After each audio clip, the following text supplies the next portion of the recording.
I can see one viewer. Am I audible?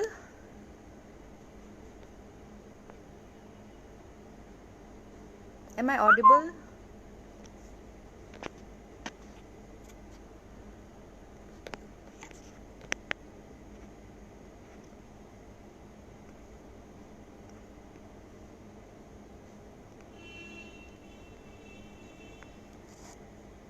Okay.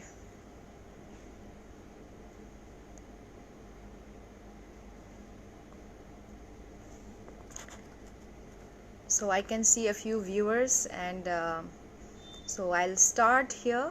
I was asked by Rebecca ma'am to come and speak something on this on the page of Northeast Unsung Heroes Awards, and I would like to thank ma'am for giving me an opportunity. And my name is Bipasha Hrangkhawl. I am from Tripura, and at present I'm working with Airports Authority of India as an air traffic controller. So I've been working in this PSU for the past 3 years, and I'm posted at Agartala Airport right now. So it feels nice to meet all of you, and thank you Rebecca ma'am for giving me this opportunity. And I would like to hear some questions, like if I go on talking, I might be just going on talking, though I'm a very talkative person actually, but I want to limit myself to some extent till I get some input from the audience as well. You can ask me some questions. I will speak on that.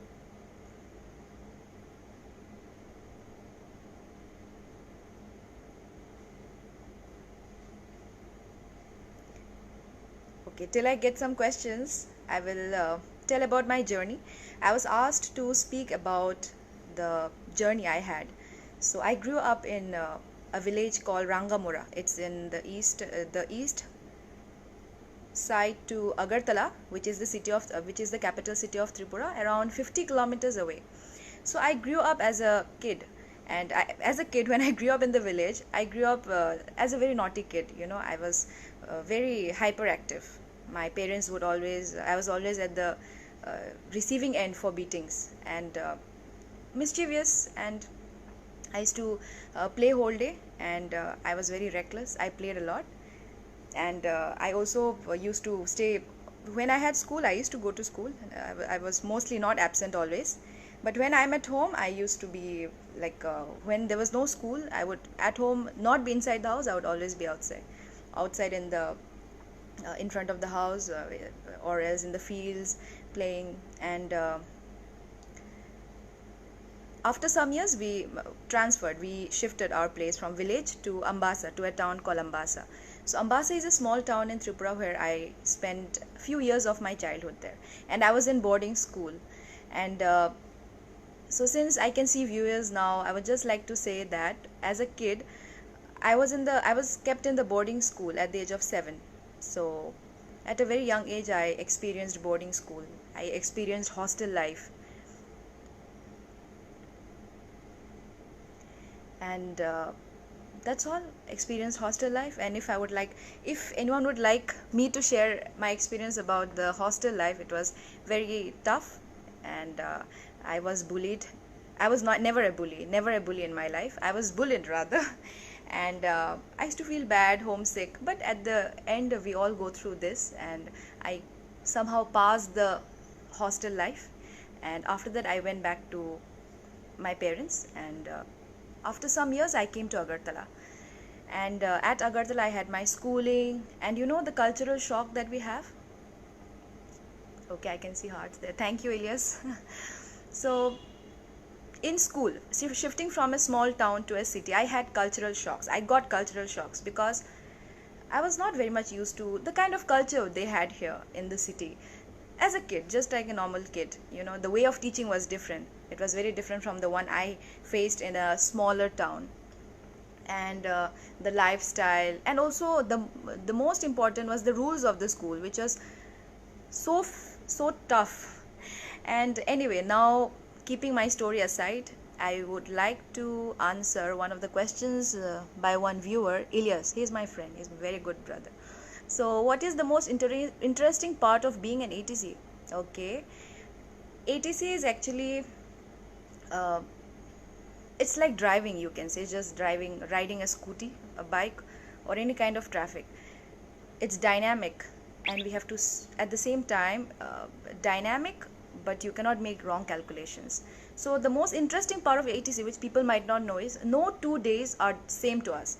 The rules are same, we apply the same rules, we apply the same kind of separation between the aircraft, the same rules apply for all the aircraft in almost the whole world. Only it depends on the classification of airspace. Let's not go deep into that. And the interesting part is no 2 days are same, and almost all the ATCs love their job. There is a very little job drain, I can say. Very few of us really leave the job, because this is a really satisfying job, really satisfying. There is no much interference from the public, no public dealings. We only talk to the pilot, and that's all. I love this job. Thank you, Ilyas. And if I have to answer some more question, Ilyas can let me know. And Mr. Taka had asked me, where are you posted right now? I am posted at Agartala Airport. It is a domestic airport in the state of Tripura, in the capital city.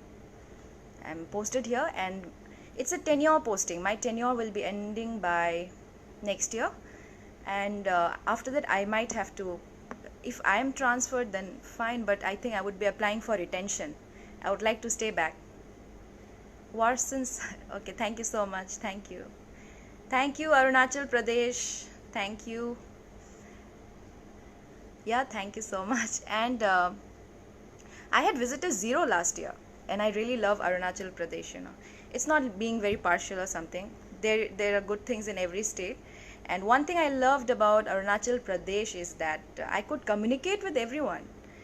We traveled deep into, we went to first Naharlagun. From Naharlagun we traveled, and we didn't face any trouble anywhere. And in Zero, the people were very, very hospitable. They were very nice. I would love to visit Arunachal Pradesh again once the lockdown ends. And any more questions? Okay.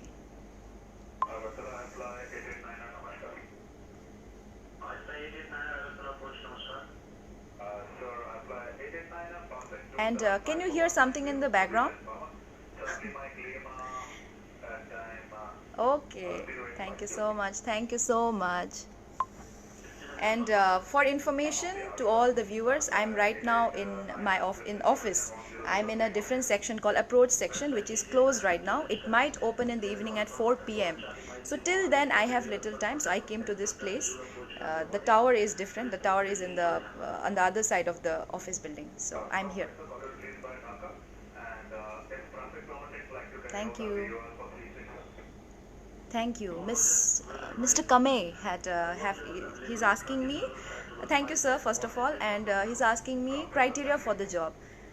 The criteria for the job is, in order to apply, to be eligible to apply for this exam, is BSc with physics and maths, this one, honors is not required, not necessary one has honors, but BSc with physics and maths with aggregate 60% and above, and or else engineering in any stream with 60% aggregate. That is the eligibility. And age wise, I think it might be 27 to 30.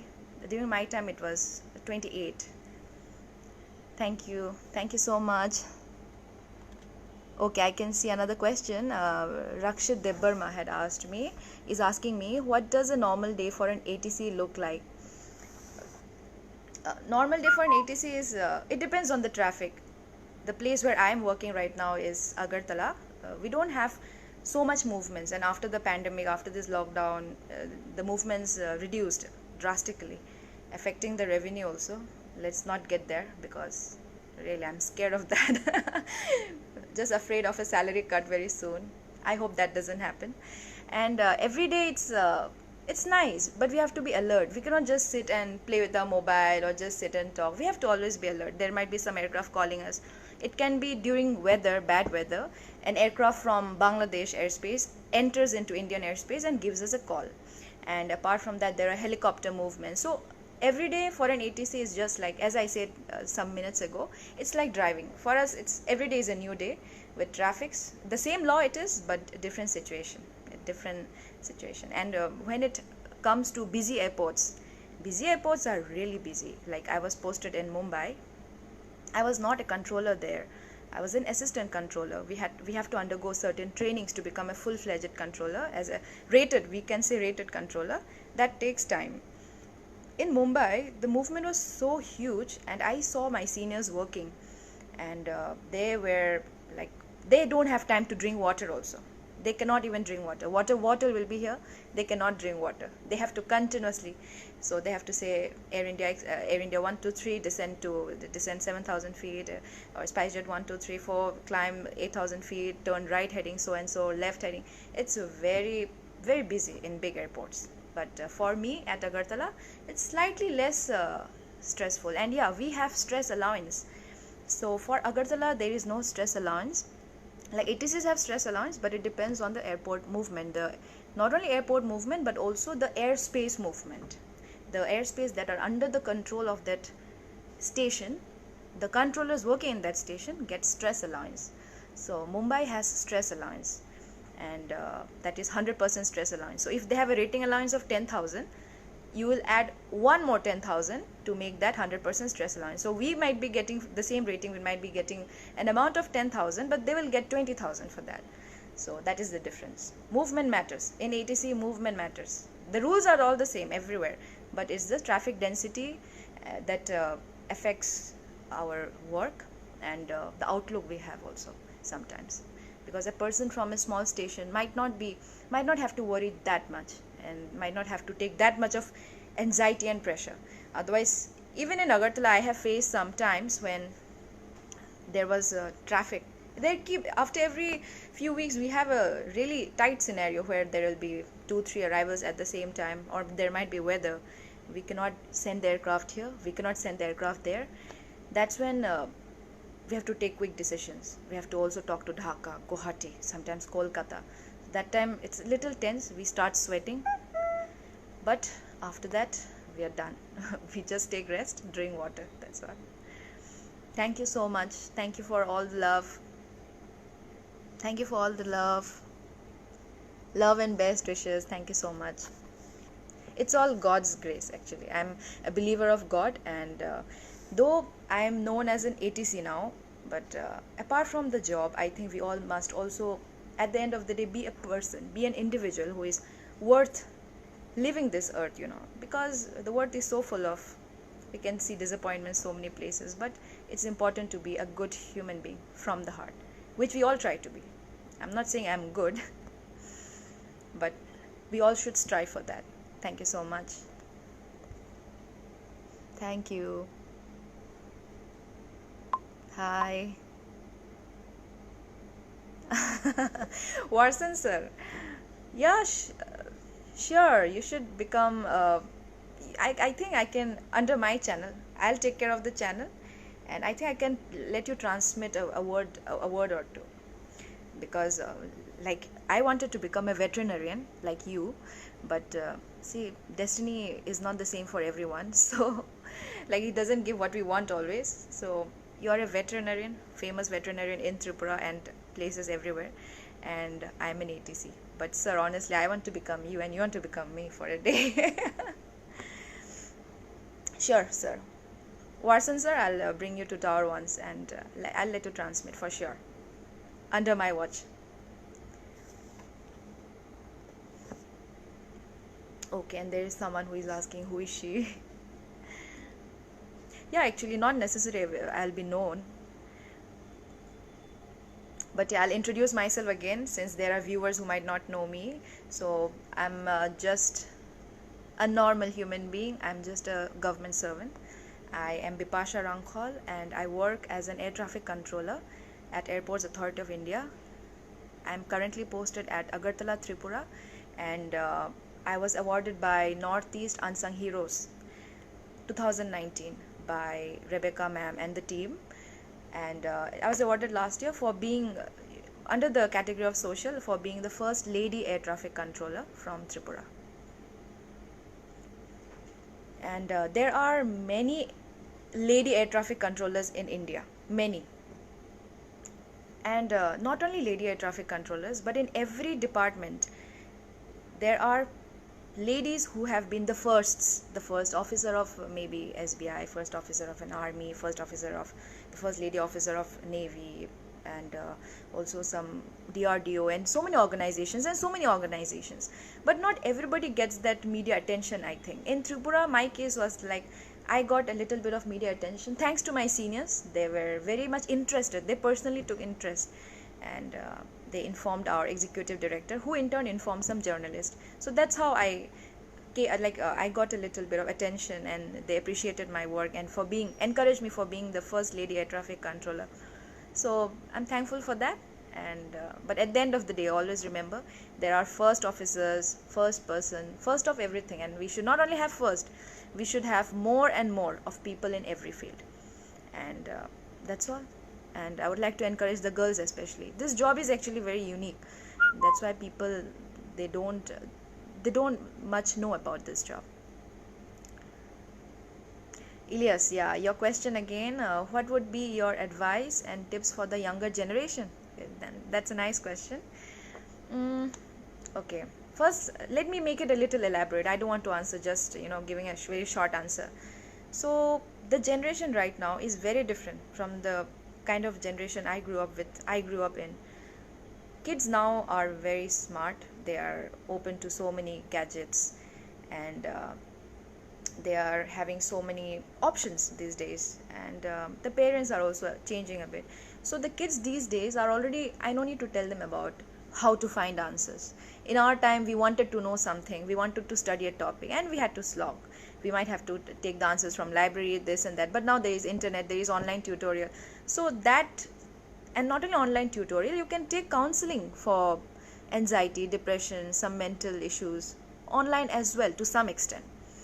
So related to the options that people have now, the younger generation has a lot of options, but at the end of the day, the motivation speaks a lot. So I would like to tell my younger generation, my brothers and sisters, that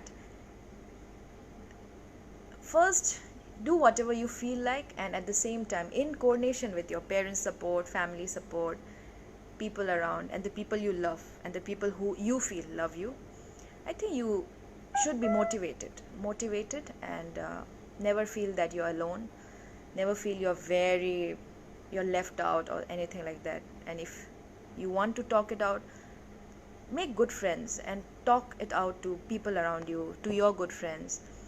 And that's all. I would just say this, because kids these days, they have all the options. I would not say you have to work hard, you have to get this job someday. No, you have to. There is no pressure. The world is all good. There are, as I said, disappointments here and there, but the thing that we youngsters and also the kids coming up should always remember is, we should try to compete with our own self, be motivated, compete with our own self. The person we were yesterday is something we should always keep as a reference. With that respect, we have to do our today, and do not think much of tomorrow, but look back to your past, see what you have done. No regrets, no complaints. Just accept your past, live your present nicely. The future will take care of its own. So be motivated. Thank you, Arson sir. Thank you so much. God bless you too. Thank you. Thank you, Didi.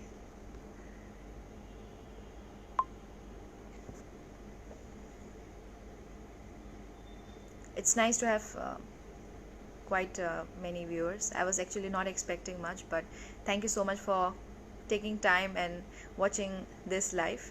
And I hope Rebecca ma'am is also watching. Okay, yes, Vicky is my very good dear friend. Vicky, your question is, are big aircraft allowed to land in case of emergency? In case of emergency, actually you cannot refuse any aircraft, but yes, we have to take that decision. Sometimes what happens, emergency can be of many types. One would be technical failure or something that the pilot has no control of. In that case, we can allow. But when it's time of when the emergency is due to hijack, and in those kind of cases, then we have to take decision in coordination with our seniors and the anti-hijack committee. So that has a contingency plan. But in case of emergency, I think in case of emergency, no airline should be like, no aircraft should be denied to land. They should land. In fact, in case of emergency, an aircraft can land anywhere. He can land on water, he can land on an uncontrolled non-functional aerodrome as well. So yes, I think if emergency comes, we cannot deny any aircraft to land. He has to land. And in fact, that time even our duty during an emergency, the contingency that we are taught, during an emergency, it is only our duty to pass the aircraft information that okay, the wind is this, there is a barrier there is an obstacle around the place where you are descending to, and kindly try to contact that airline, that airport, or anything like that. Our duty is to pass information, all the important vital information. And secondly, our duty is to keep him away from all the other aircraft, like to alert the other aircraft in the vicinity to stay away or to drift away, or give them another clearance taking them to another route, so that they do not come and meet at that they do not come and cross paths with the aircraft in distress. So that is the case. Anything you want to know, you can ask me, to be specific also. Thank you so much. Thank you.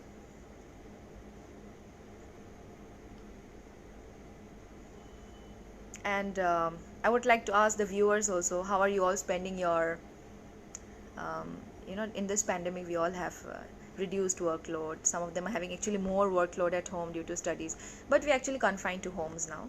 So I would like to ask, how are you all spending your time at home, and would you like to give messages to others?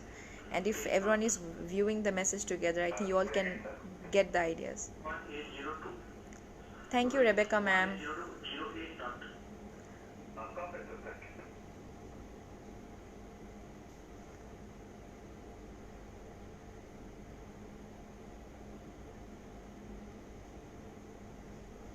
And I would like to get some more questions if anyone wants to ask me something. Okay, Rakshit Debarma has asked me okay, nice questions. I will answer now one by one. Okay, let me go with this. Rakshit Debarma has asked me, except from your work as an ATC, what are the interests and hobbies you have? Can you share with us? Except as work and as an ATC, yeah, that is my job. That's a separate thing totally, though I love the job, but work life is always separate. So my hobbies, I love to cycle, and I learned cycling at the age of 6, and I had my small Hercules ladies cycle, and I learned it on my own. No one taught me. I learned it with the half pedal, you can say, the big cycle, the Jen's big cycle. From there I learned half pedal. After full pedal, then I got a cycle from my dad. So cycling is something I like, but I'm not able to invest my time and energy into cycling. One of my very good friend, Prakash Debarma, he is opening a new, like you can say, he has a cycle maintenance store, a workshop, and he's also into conducting biking race with cycles. So I could not attend that even one, but I do go cycling in my local area in the morning. I love cycling, and apart from that, I love to play badminton. I'm not very good in badminton. I was playing fine, and I attended a badminton tournament in our PSU, and I did not perform that well. There were so many other ladies playing really well, and I think I was kicked out. I lost it in the second round. So still, I love badminton and cycling, outdoor activities. And in indoor activities, I like to garden a little bit. I like to play with my dogs a lot. I talk to them, I play with them, but I spoil my dogs. They do not know any kind of important instruction. I spoil them, I play with them, and I like doing houseworks. Like, not much of a kitchen person, but I like cleaning the house, arranging things, though I keep myself so busy at times that I can't even arrange my bed. That's very disappointing, but I would always suggest, make your bed and keep all your things at least in place, so that whenever you need it, you go and pick it up from there. Don't waste time. So yeah, I hope I answered your question, and I think you will also be having nice hobbies. If you would like to share with us some ideas, then we would love it. And I appreciate children having a lot of many different types of hobbies. Job, studies, they will be there. And job also, like, it's not compulsory you'll be doing job. You can have business, you can do many other works, but education should be there, and a learn for living should be there. In between is your hobbies, your interest, and your activities that really make you.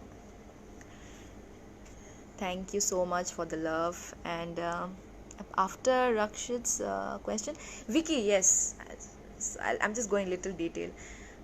Vicky is asking me about the wide body aircraft like Boeing 777, if they are allowed to land or not during emergency, right? If that is what you mean, the same question. Yeah. So Boeing 777 and or Boeing 747, the huge aircraft, you can say even Airbus 380. Actually, in an airport, no matter how the length is, in emergency, aircraft can land anywhere. In emergency, you know about the Tirupati case where Air India had to land on the fields. So if it is in distress, they can land anywhere. No one can, like, we are not authorized. And why should we stop an aircraft from landing? Because when a bird is in distress, it's up to the bird, and if an aircraft is in distress, it's up to the aircraft. And presently, like, these days, many rules are also changed. Many of the decisions are actually taken at pilot discretion now. The pilot has all the jurisdiction to take for the whole aircraft. It is up to him. We pass the information, but he will do. The pilot will be, he or she, the pilot will be doing it's the final call of the pilot to land or not to land. Yeah. Nanwang. Yes, you're asking me about the heart. Yeah, could you please tell us a bit of the hardships you went through till this position? Yeah, hardships, like, in this in ATC itself, I did not, like, in ATC there were hardships, but not a wide one, not a really serious, or it's not something very, you could say, not very prominent. Hardships, like, training time, we have to give the exam, we have to learn in every job, or be it business, a person has to learn things. So I had a little, we have to study a lot, and I did get trouble learning things initially, but I covered it up. I studied, I practiced, I used to practice plus minus a lot, because we have to calculate in our mind a lot of things. That, and apart from that, if I talk about the hardships in my life, then yes, many. Childhood, I had, when I changed schools, when I initially came to the city school, I had a hardship altogether for around 1 to 2 years trying to adjust with the new school. It was so new, and I was just 9 or 10 years old, 9 years old actually, to be precise. And it was really tough, and coping up with so many subjects, I was not used to it. I was like, why do we have computer? I didn't even know what is a computer. Computer, studying it. So I used to get a little, pulling off the ear by my teacher, because I was quite weak in computer. And another subject I was quite weak was in Bengali. So I used to face a lot of, like, my teachers were not happy. They would call my parents, and I was not very good in maths initially. Even now, maths is something you need to think and practice. So I could not even think. Practice, let it be. I wanted to practice, could not think properly. So, yeah. So the hardships I faced was academically, little bit. And in class 12 also, I actually, not many will be knowing, because I didn't share it much. I've shared it to some forums so far, that I actually flunked 1 year in class 12. In class 12, flunked mean I didn't even study properly. I said I will fail and I will just not give the exam. I might even change my stream. That was my attitude. It was such a wrong attitude. So I faced a little bit of embarrassment during that time, because I went back to school to join my 1 year junior, so that I could study with them and attempt class 12 again. So that was one of the toughest time in my entire life, because it was so sad. And it was very disheartening seeing my batchmates pass, getting good colleges, and I was at home, and my parents were telling me, you're a disgrace, you could not make us, we didn't ask anything from you, we gave you everything you required for studying, and you could not even do this, could not even clear an exam. So what do you want? It's not like you cannot clear, you can do it, but why did you choose to not clear it? So I was very upset that time. That was the toughest time in my life, and I was going through a really low phase, but it did not break me.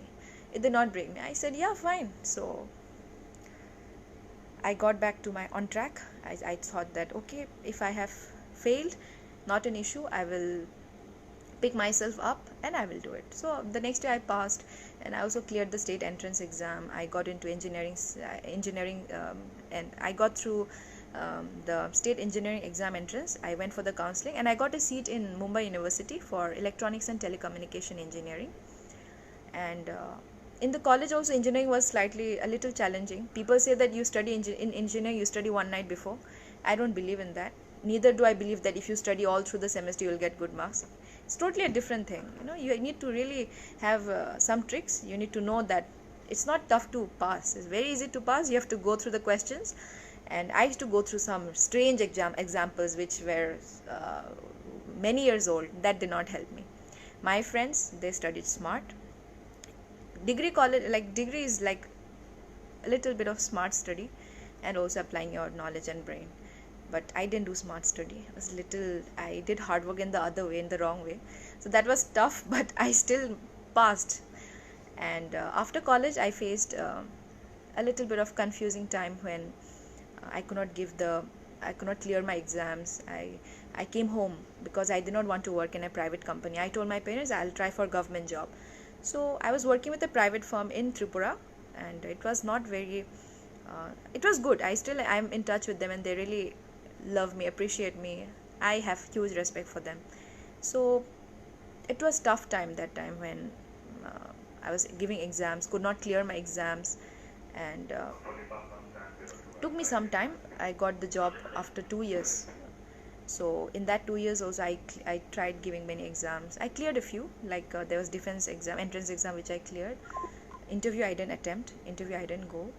And bank exams I cleared, RRB PO, and SSC, the first tier 1, and tier 2 I could not clear. So it's like it was a little tough, but still fulfilling. Though I've had hardships, but none of the hardships were they're not really saddening. I appreciate my past, because I cannot become what I am today without having that kind of past. So I'm thankful that I have come through so many hardships, and we all have actually hardships. Some, like my story will be different, your story, someone else's story will be different, but never lose hope. So that was a little long explanation, but still, thank you for tolerating, thank you for bearing with me. And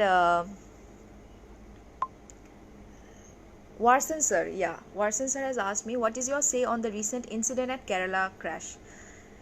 That is a very unfortunate accident actually, and the investigation is going on. DGCA is taking care of it, and till the investigation results are out, I think we cannot say anything on this. We were asked, there was a circular regarding us not to say anything regarding the incident, but I would not say about that incident, but I would like to share this kind of this small piece of information, that pilot has it's up to the pilot whether to land or not to land. Like, our duty is to pass the necessary weather information, vital information, runway condition, and also the wind if asked. So we can say the runway wind, the tower observed wind, but there is pilot discretion.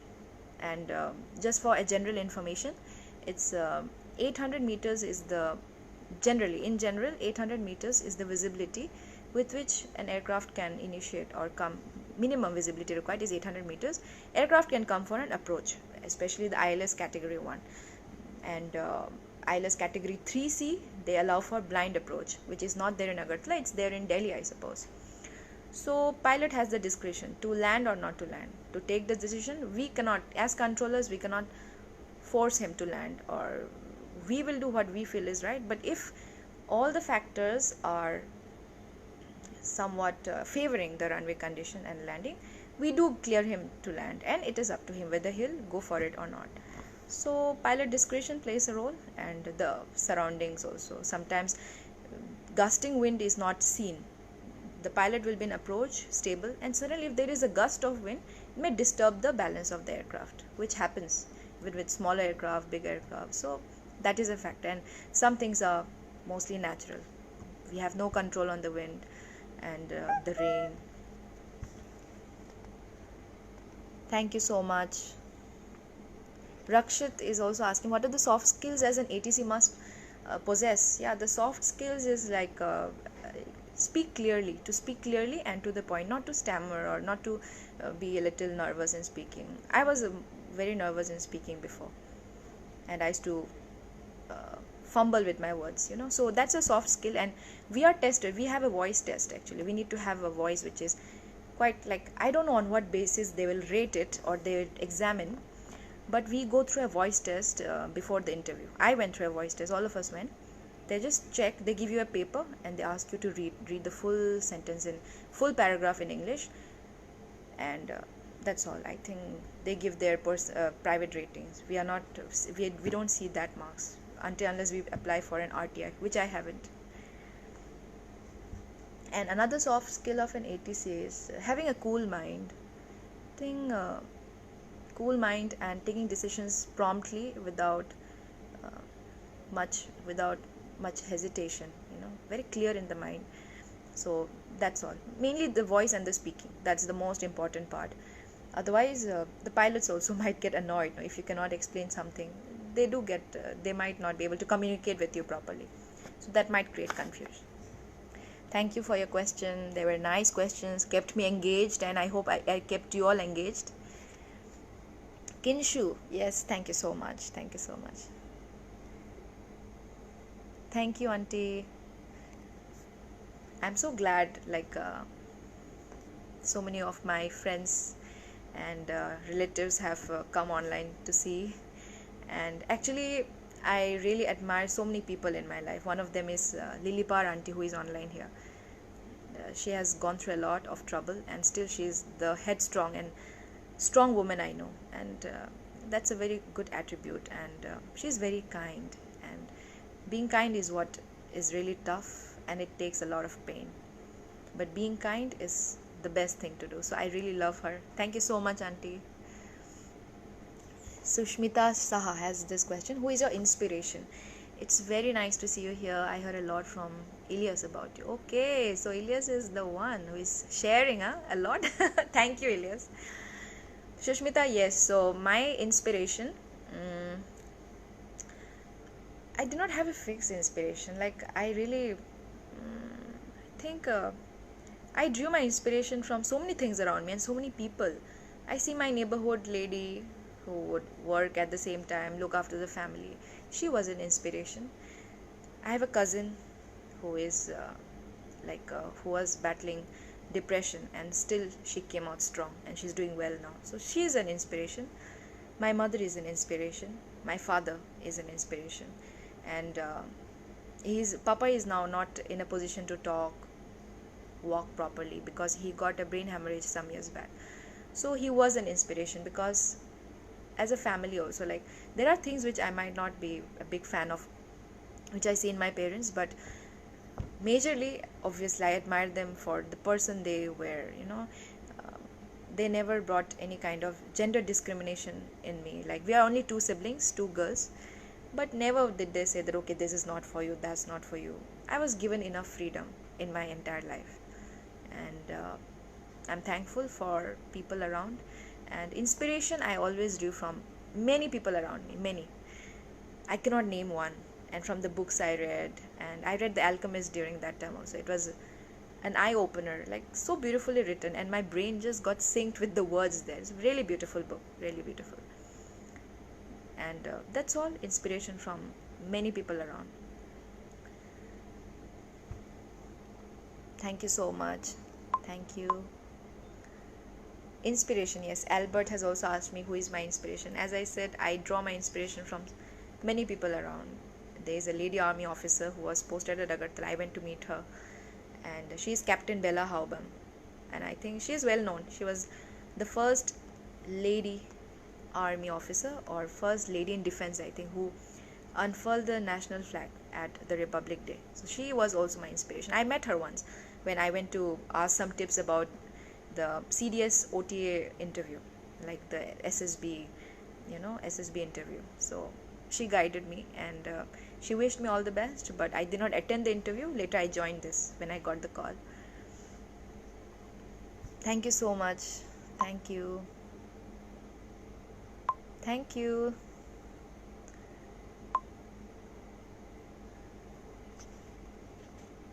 Thank you so much. Thank you. Thank you so much. Okay, from Gujarat. Thank you so much, sir. Any more questions anyone would like to know? Actually, I was expecting I would be finishing this very soon, but thank you for your support that I kept on, going with the questions, answering the questions.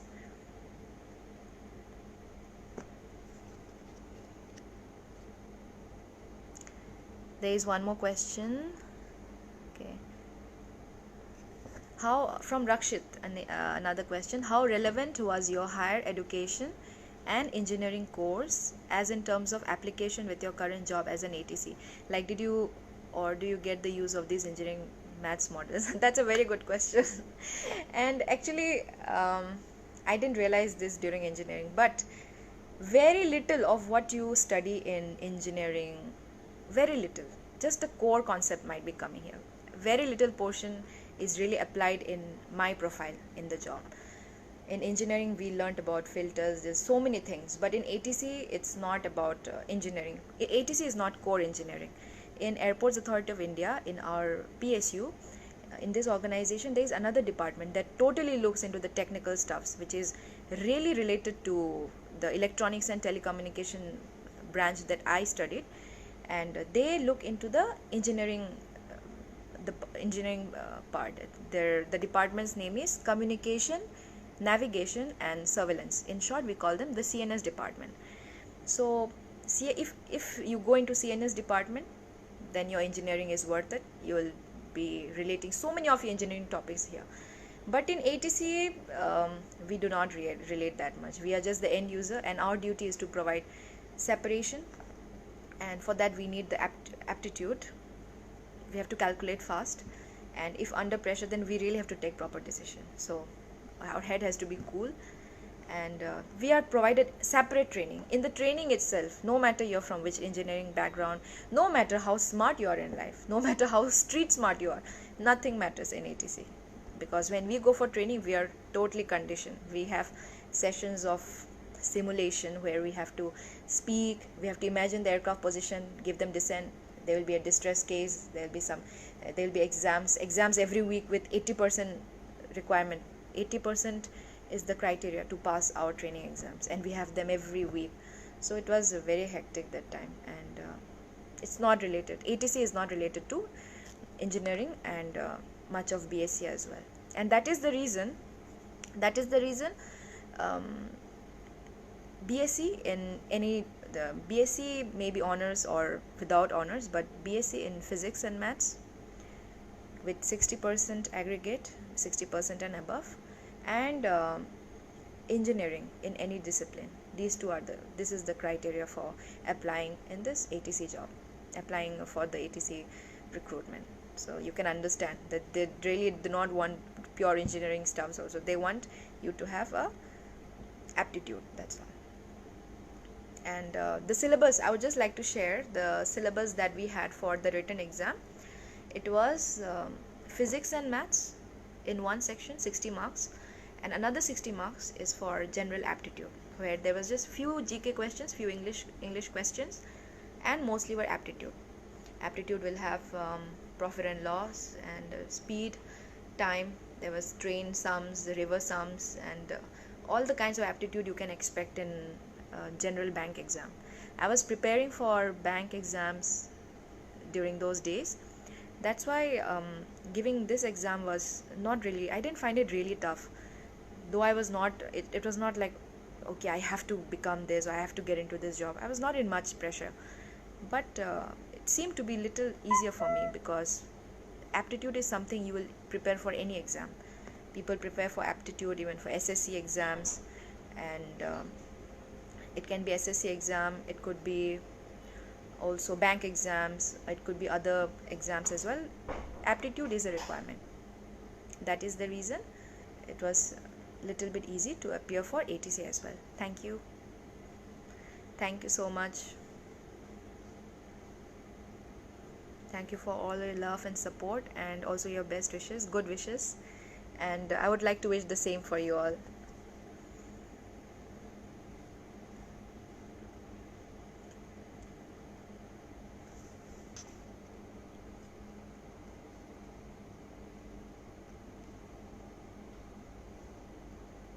Thank you.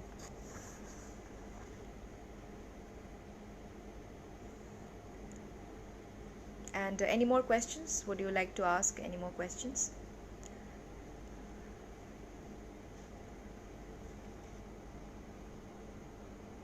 And this is really long actually. I was not expecting I would be continuing so far, and thankful for all of you to come and watch this video. And thank you, Rebecca ma'am, for giving me this opportunity. And at least this is a very good opportunity to meet many of my viewers live. And during lockdown, due to this pandemic, we are missing out on so many events, social events actually. Kalita, Manjushri, Kalita, yeah, lots of love from Assam. Thank you so much. Even I am from EC department, final year. Okay, thank you so much, and all the best to you also. And since you are in ECE, you will be giving, I think you might be if you plan to go into core engineering, you can always give those profile exams. And apart from that, always welcome to become an ATC. From Assam, we have many air traffic controllers, many girls as well. And in Northeast, there are still some states. There are some states from where I have not heard. I don't know if they really are, but I have not heard of a lady air traffic controller in our organization. So that is Arunachal Pradesh. Arunachal Pradesh, there is no lady, I think, a lady ATC from there. And Nagaland, I'm not sure yet. Nagaland might not be having a lady ATC. So please encourage your girls to give this exam, and it's a good job. I would not say really good things. No need to put it at no need to overhype it, but it's a good job, satisfying. And also from Mizoram, there still is no lady ATC, I suppose. So please encourage your girls. Okay, yeah. Chamo, ma'am. Okay, congrats. Thank you so much. Thank you. And, one question she has is, what are the things that keeps you motivated and get you going on during your hard times? Yeah, that's a good question. Actually, I think having faith in myself, that is the thing that keeps me going. And I pray. I am a believer. I pray. There has been hard times, emotionally draining. The most emotionally and physically draining was, I didn't mention this because it's not related to academics. It was when my pet dogs were unwell in 2017, and it was due to a virus, and many of the dogs died. That was the toughest time in my entire life. I used to go and feed them medicines. I used to go and sleep at midnight. I get up whole night. Every 1 or 2 hours I have to get up and go and give them the ORS, because they were anyway they would not survive, but I had to take care of them. So that was very, very draining. Still I prayed, and praying is not only important because there are so many people who might not believe, it's a personal choice, but believing in yourself, believing in the miracle you can do because of your heart. And I think the thing is like you need to have a belief in the energies. When you think about an energy, about a positive energy, it comes to you. That's what I believe. I don't know how many of you believe, but when as a kid also, and no one is perfect, even as a kid I had so many I did not like. I had aspirations, at the same time I loathed some things I did not like. But I saw that whenever I used to think that, okay, I have to do this, and I wish I could do this, I will do this, and that's a good thing, I love this thing, so I got it. So I think we are we get the energies that we think about. If you think of good energies, they come. And be always grateful. Always be grateful for everything, no matter how what kind of hardships you face. The world is so much full of pain everywhere, but does this mean that we will stop living or we will be upset? Like, as long as I have my hands and legs, I have a roof under which I can sleep, and I have little food to eat, I'm thankful for all the good things. And for the hardships, they will come. Hardships will be there, but I do not lose hope, and they do not break me. And emotionally, it's tough at times. You might be having some personal problems or some kind of things which might be bothering you. You'll cry or you'll feel bad, but that should not be the end of the world. Every time you cry or you feel bad or you break down, you should not break down to just totally break off from everything. You should not totally break down, but don't be broken. That's what I would say. So be strong, rise up again, and always remember that no matter how many strong people you have, be it mummy, daddy, parents, friends, no matter how many strong people you have, at the end of the day, the person who has to face all the troubles is you yourself. So you have to be strong, and you need to believe in yourself. That's all. Thank you so much. I hope I answered your question, and all the best to you. And just smile, be grateful, and attract, and always think of the positive energy. That's all. If you think positive, the positive will come. But if you only invest your time and energy in the negative things, I think negative will come. That's what happens. Thank you so much. Thank you so much, and lots of love to you all. That's so nice, getting so many nice good wishes and messages, and I hope you all are doing well. And as we know, this year pandemic has created such a big havoc actually, and many things disturbed, revenue affected, and in spite of all this, life has to go on. And take care, all of you. And so I think how long should I be keeping? I'm not even able to see the time. Just wait a minute. Time is okay, it's almost 1 hour. Thank you all for keeping me at least talking till almost 1 hour. And whenever you have queries, you can directly ask me. And generally I come across as a very rude person to those who directly there are some people in my message list, like they directly contact or they call or text, and they deliberately ask the number and they say I want to talk. So that's when I might seem to be a little rude, but as long as we have topics to talk and good things to talk on, I'm always ready to talk. So never hesitate. In case you want some information or anything I could help in, though I cannot guarantee of what help I cannot be of much help, but in whatever ways I can, I'll always help with suggestions. Thank you so much. Thank you. So how long do we have to talk? I would like to get just some more questions, or maybe just one last question, or nothing for a few minutes. Then I think I will just say goodbye, and I'll meet you all next time. And thank you all for watching.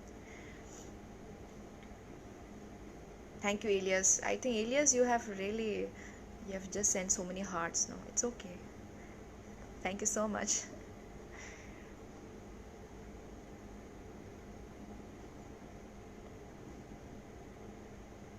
And there are so many options here. Let me explore. I've never been on a Facebook Live, Let me see. Okay.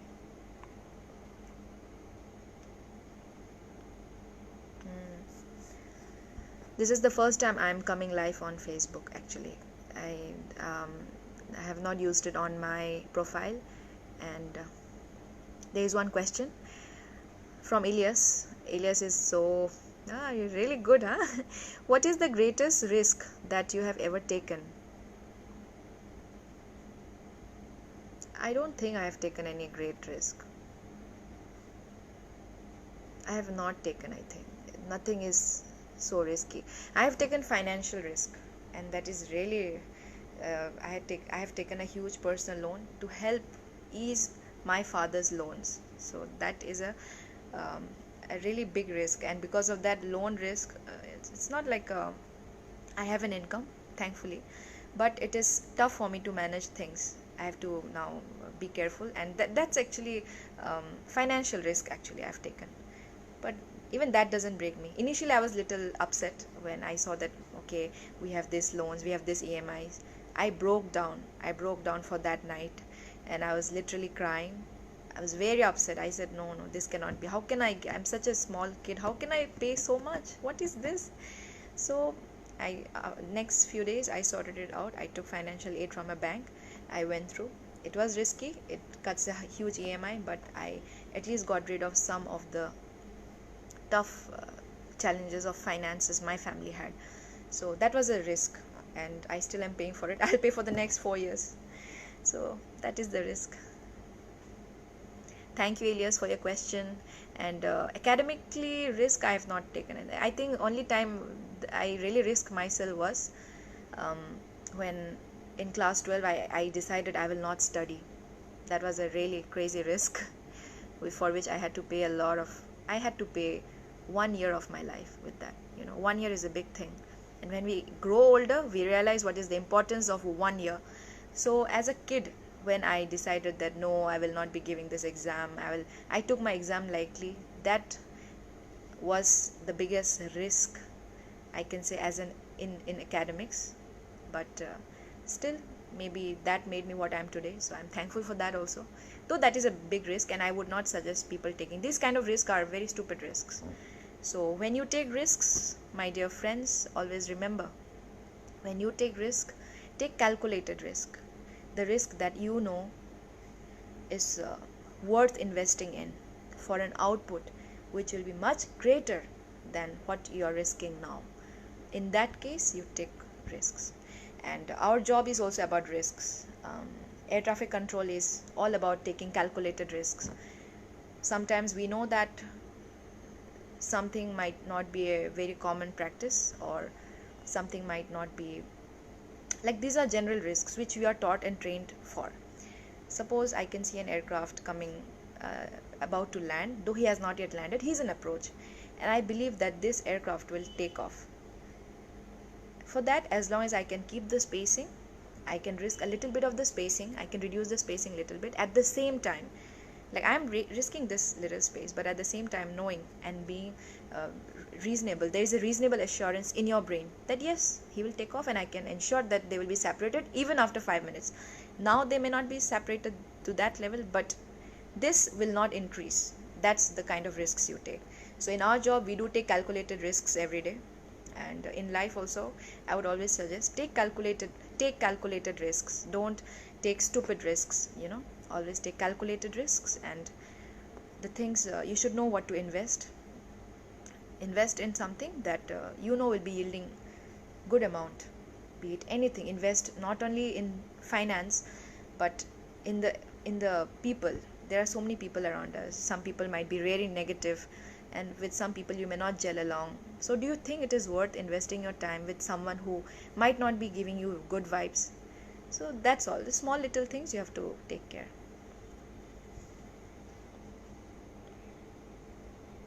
Thank you so much.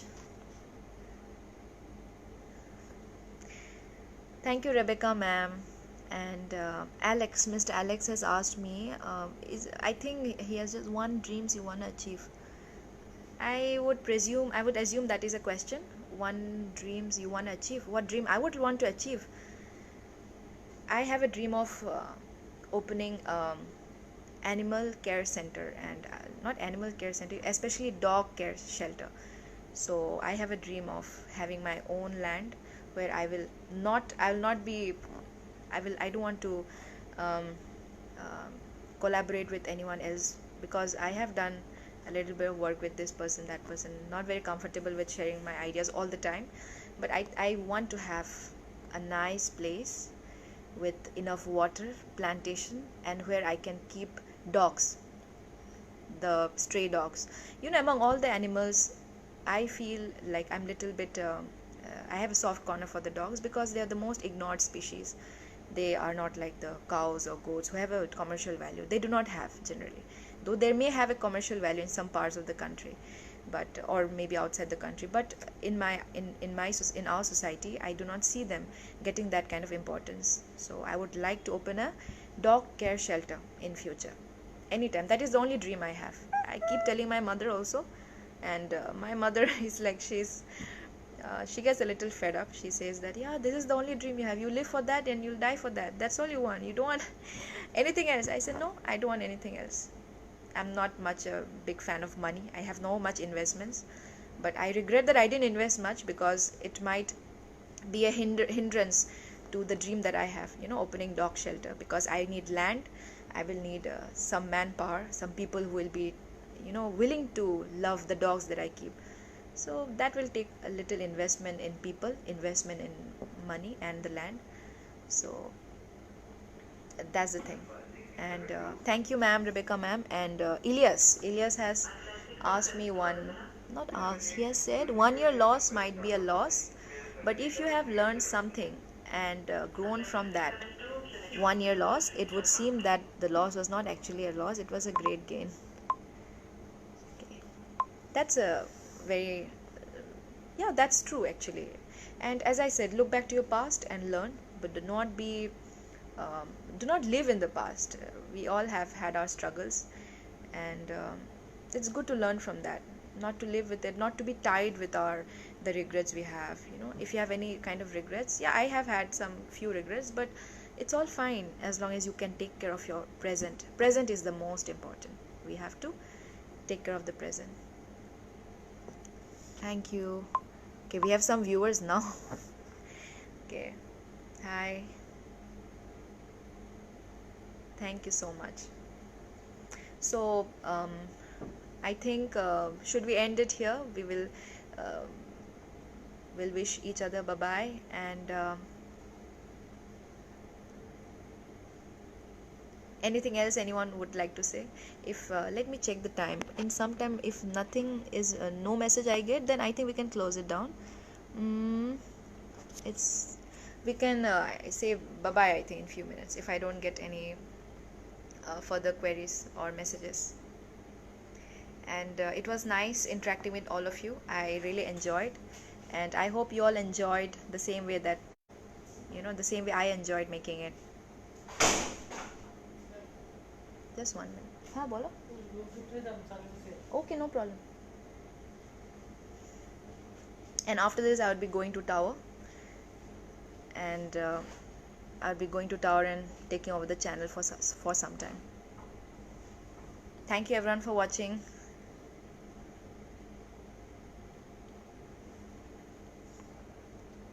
Any questions anyone has?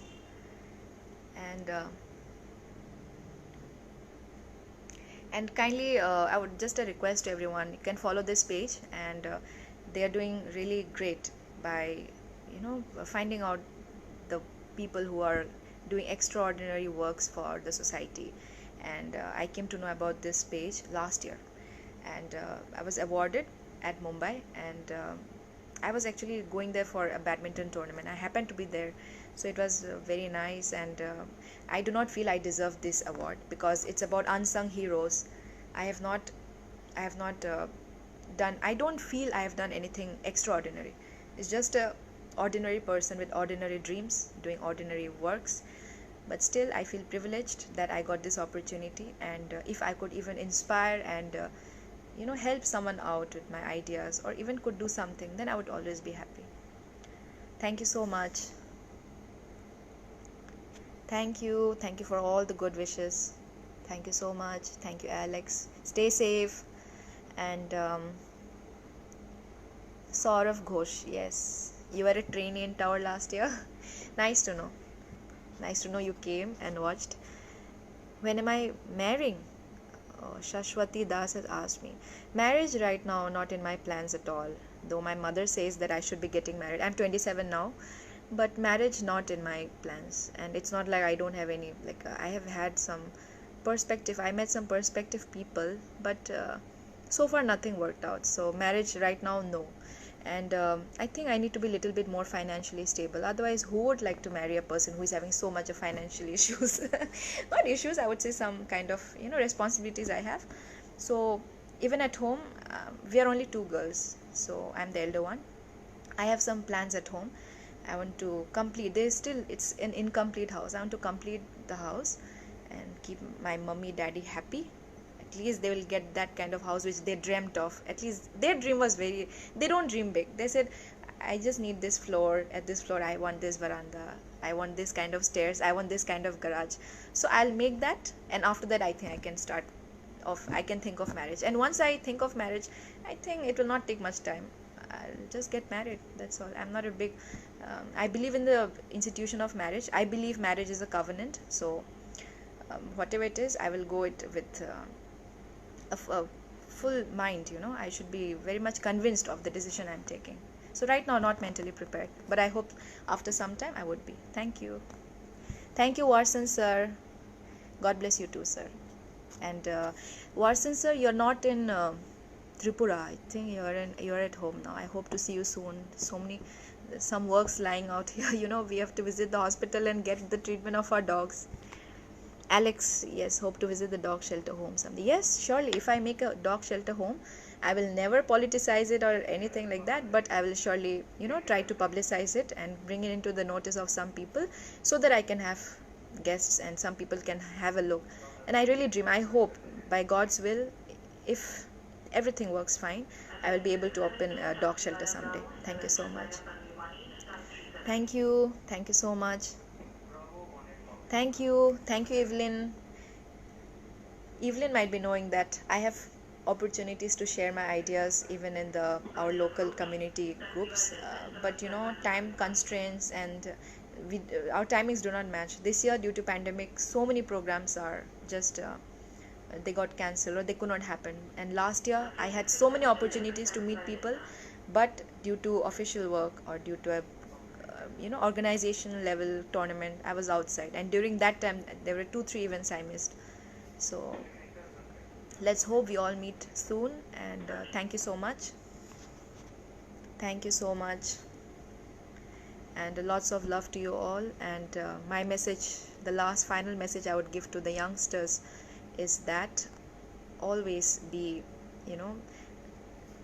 go for the good and positive energy. And you can waste time, but know that wasting your time should also be worth it. It should return back to you something greater than that. And always be kind. Kindness will not take you to any wrong place. And I have always believed that in life we all of us have hardships. There are times when we feel that, okay, why is this happening to me again and again? We sometimes compare, which we should not compare. We would say that, okay, why is good things given to those people who has not done that much of hard work like I did. So these kind of thoughts will come. But at the end of the day, it's always good to be the person who suffered, rather than being the person who has made others suffer. So no problem, sufferings come, hardships come, but it's better to be the victim rather than being someone who has really made life hard for others. It's better to be a victim rather than to sin a lot. So that's all. Thank you so much. Thank you, and namaskar, kalom, and God bless you all, and lots of love, and just take care. And thank you, Rebecca ma'am. Thank you, the whole team of Northeast Unsung Heroes. And I hope that even this year the recipients are going to be chosen from various fields. And thank you for choosing me from Tripura. And I'm happy to interact with, I've interacted with so many people. I'm just very happy, and wish you all a good time and a good evening, and take care always. Thank you. Bye bye everyone. Bye Ilyas, take care. Thank you for all the love, and thank you for so many smileys. That was not required. It's okay. Thank you. Okay, bye everyone. Okay, that's nice, Alex. On the award day I met actually quite many people. I am sorry, but I do not remember exactly everyone, but I really met so many people. And I remember I met a girl from Arunachal also. She was sitting next to me. So that's very nice. And if you are an award recipient, and think you might be having a video, So I'll surely check it, and thank you so much, and all the love to you all. Take care, and Koini Khom Kanlom Aina. Okay. Kalom Kalom. Thank you so much. Take care, and bye bye. I'll be signing off now, and take care of all of you. See you. Bye.